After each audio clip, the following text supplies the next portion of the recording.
রাস্তা বেহাল, সামান্য বৃষ্টিতেই খানাখন্দে জল জমে একসা অবস্থা। নিত্যদিন দুর্ঘটনা লেগেই রয়েছে। তার মধ্যে ছোট ছোট পড়ুয়াদের স্কুলে পৌঁছে দিতে হয়। ধৈর্যের বাঁধ ভাঙল বৃহস্পতিবার। শিলিগুড়ি শহর সংলগ্ন ফুলবাড়ি ২ নম্বর গ্রাম পঞ্চায়েতের সিপাইপাড়া মেন রোড অবরোধ করলেন অভিভাবকরা। সমস্যাটা দু একদিনের নয়। অভিযোগ, বছরের পর বছর ওই একই রকম বেহাল সিপাইপাড়া প্রধান সড়কটি, অথচ ওই পথেই স্থানীয় বিদ্যালয়। কোয়েল মজুমদার নামে এক অভিভাবক জানালেন, জলমগ্ন রাস্তা পার হতে গিয়ে সম্প্রতি দুর্ঘটনার কবলে পড়েছেন বিদ্যালয়ের শিক্ষিকাও। টোটো দুর্ঘটনা এখানে হামেশাই ঘটছে। শিশু শিক্ষার্থীদের নিয়ে এই রাস্তায় যাতায়াত কতটা বিপজ্জনক তা অবরোধকারী অভিভাবকদের চোখে মুখে ফুটে ওঠা আতঙ্কেই পরিষ্কার। আজকে আমরা এখানে রাস্তা অবরোধ করেছি, কারণ হচ্ছে আজ আমার মেয়েকে ভর্তি করেছি 2 বছর। দীর্ঘকালীন এইখানে বর্ষা হলেই এই রাস্তায় জল গর্ত হয়ে যায়, জল জমে যায়, আবার ঠিক হয়, আবার জল জমে যায়। তার পার্মানেন্ট কোনো সলিউশন এখানে নেই। প্রত্যেক দিন হয় এখানে টোটো উল্টাচ্ছে। আগের দিন আমার মেয়ে যে স্কুলে পড়ে, স্কুলের ম্যাডাম উল্টে পড়ে গেছে এখানে, এবং আমার বাচ্চা পর্যন্ত এখানে ঝুলেছে। ওনারা কি, এখন আমরা জানি না, আমরা কোনো রাজনৈতিকভাবে জানি না, রাজনৈতিকভাবে যুক্ত ওনারা কি করছে না করছে আমরা জানি না, কিন্তু হ্যাঁ স্কুলের ম্যাডামও পড়ে গেছে। ওনারা যদি আজকে নিশ্চয়ই ওনারা দেখেছেন, ওনারা জানেন এই ব্যাপার, ওনারা অবগত। এখন জানি না ওনারা কি করছেন, কিন্তু আমরা অভিভাবক হয়ে আমরা চাই এই রাস্তাটা দ্রুত।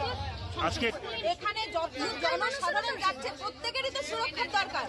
কে নেবে এই দায়িত্ব? কে দায়িত্বটা নেবে? সরকারি দায়িত্ব নেবে? বা এখানে যারা ব্যবসা করছে বা যাদের এখানে পাড়া প্রতিবেশী হয়েছে, তারা তো এই অ্যাক্সিডেন্টটাকে আটকাতে পারবে না। কিন্তু আজকে আমাদের অবরোধের একটাই কারণ, আমাদের বাচ্চার সাথে সাথে সব জনসাধারণ যেন সুরক্ষিত থাকে। আমরা চাই না কেউ অ্যাক্সিডেন্টে মারা যাক। 10 মিনিটের পথ পেরোতে সময় লাগছে 25 মিনিটের ওপর। 10 টাকার জায়গায় টোটো ভাড়া গুনতে হচ্ছে 30 টাকা। তারপরও সময় মতন পড়ুয়া সন্তানদের স্কুলে পৌঁছে দেওয়া সম্ভব হচ্ছে না, জানাচ্ছেন ভুক্তভোগী বাবা মা। তাদের অভিযোগ, মাঝে সাঝে রাস্তা সারানো হলেও রাতে ভারী গাড়ি যাতায়াতের জেরে 2-1 দিনেই একই দুর্দশায় ফেরে সিপাইপাড়া মেন রোড। কিছু দূরে রাস্তার উপর ব্যারিকেড তৈরি করলে ভারী গাড়ি যাতায়াত ঠেকানো সম্ভব। রাস্তা সংস্কারের পাশাপাশি সেই দাবিও তুলেছেন অবরোধকারীরা। অভিভাবকদের অবরোধের জেরে এলাকায় ছড়াচ্ছে উত্তেজনা।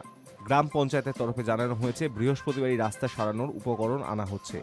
রাতে ওই রাস্তায় যাতে ভারী গাড়ি না ঢোকে তারও ব্যবস্থা নেওয়া হবে বলে জানানো হয়েছে। রাস্তাটা বেহাল অবস্থা, রাস্তার অবস্থা খারাপ। স্কুলে যাওয়া বাচ্চাদের নিয়ে যাওয়ার জন্য খুব অসুবিধা হচ্ছে, তাই এরা অবরোধ করছে। রাস্তাটাকে বন্ধ করতে যাচ্ছিল, বন্ধ করতে দিন, এখনই মাল আসতেছে, একটু পরেই মাল ঢুকবে, ঢুকলে পরে বন্ধ হবে। না, আগে মাল একবারই মাল পড়ছিল, রাস্তা বন্ধ হয়েছিল, আবার গাড়ি প্রচন্ড গাড়ি চলার কারণে রাস্তাটা ফের গাড্ডা হয়ে যায়। তো আজকের মধ্যে আবার মাল পড়বে।